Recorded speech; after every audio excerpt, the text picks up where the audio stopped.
অনেকে আছেন যারা পারফেকশনিস্ট। ধরেন একটা বিজনেস শুরু করবেন, তখন আপনি পারফেক্ট সময়ের অপেক্ষা করেন বা পারফেক্ট মুভমেন্টের অপেক্ষা করেন। সো এই পারফেক্ট মুভমেন্টটা ভাই কখনোই আসে না। কারণ দুনিয়াতে যারাই সাকসেসফুল হয়েছে তারা কখনো পারফেক্ট একটা জিনিস নিয়ে শুরু করে নাই। তারা হয়তো বা কোনো একটা স্পেসিফিক বিষয় নিয়ে শুরু করেছে, দেন ডে বাই ডে সময় যত গিয়েছে তারা নিজেদেরকে আপডেট করেছে, দেন একটা পর্যায়ে গিয়ে এখন তারা বর্তমানে অনেক বছর পরে এসে তারা স্টেবল। মনে রাখবেন, সব কিছুতে পারফেক্ট হওয়ার চেয়ে কোনো একটা আপনি অ্যাকশন নিয়ে নেবেন, এটাই সবচেয়ে বেটার। আপনি যখন মাঠে নামবেন খেলতে, তখন আপনি বুঝবেন মাঠের পরিস্থিতি কেমন, কেমনে কি করলে আপনি গোল দিতে পারবেন, আপনার স্ট্র্যাটেজি কি হওয়া উচিত। বাট আপনি যখন গ্যালারির দর্শক হয়ে খেলবেন এরকম মাইন্ডসেট নিয়ে থাকবেন, বাট আপনি খেলতে নামবেন না, ততক্ষণ পর্যন্ত আপনি আসলেই কিছুই করতে পারবেন না। মনে রাখবেন, দুনিয়াতে কখনো পারফেক্ট সময় আসে না, আপনাকে অ্যাকশন নিতে হবে।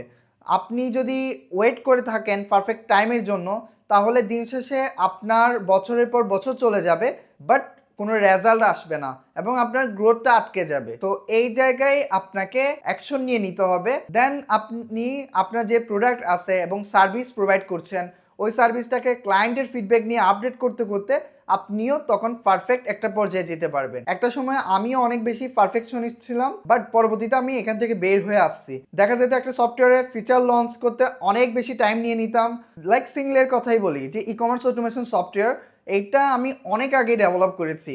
সো এইটা আমি একদম পারফেক্টলি একটা লঞ্চ করব, পারফেক্ট একটা টাইমে লঞ্চ করব বা পারফেক্টলি সব কিছু কাজ করবে ফাংশনালিটি, এরকম করে করে দেখা গেছে আমার অনেক টাইম চলে গিয়েছে, বাট তাও পারফেক্ট হয়নি।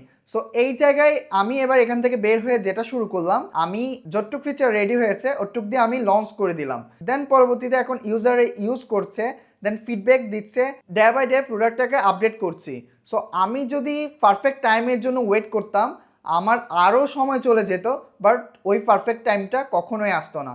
সো আমি এখন অ্যাকশন নিয়ে নিয়েছি, এখন ইউজারদের ফিডব্যাক নিয়ে আপডেট করা আমার জন্য আরও সহজ হয়ে যাচ্ছে। যদি আমি এটা লঞ্চ না করতাম, তাহলে হয়তোবা এই কাস্টমারের ফিডব্যাকগুলো আমি পেতাম না এবং এগুলাকে পারফেক্টলি কাজে লাগাতে পারতাম না। সেমভাবে আমি আপনাকে রিকমেন্ড করব আপনি 3টা স্টেপ ফলো করে আপনিও অ্যাকশনে নেমে যান। ফার্স্ট হচ্ছে, আপনি নিশটাকে ছোটো করে ফেলেন।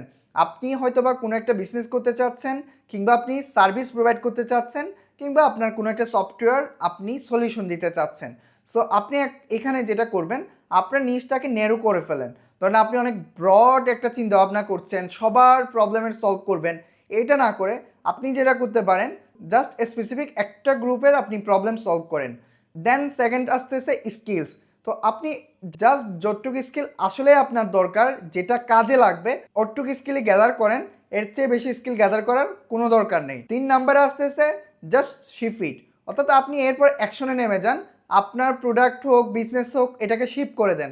যদি আপনার বিজনেস হয়ে থাকে, তাহলে আপনি ফেসবুক পেজ খুলে ফেলেন, রেগুলার পোস্ট দেওয়া শুরু করেন।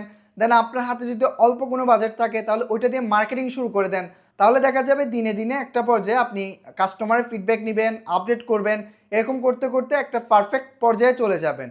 আর যদি আপনি ওয়েট করে থাকেন, ওই পারফেক্ট টাইমটা কখনোই আসবে না, উল্টো আপনার গ্রোথ আটকে দিবে। সো আপনি এই ভিডিওটা দেখা মাত্র আপনার যদি এরকম কোনো প্ল্যান থাকে, সো আপনি অ্যাকশনে নেমে যান।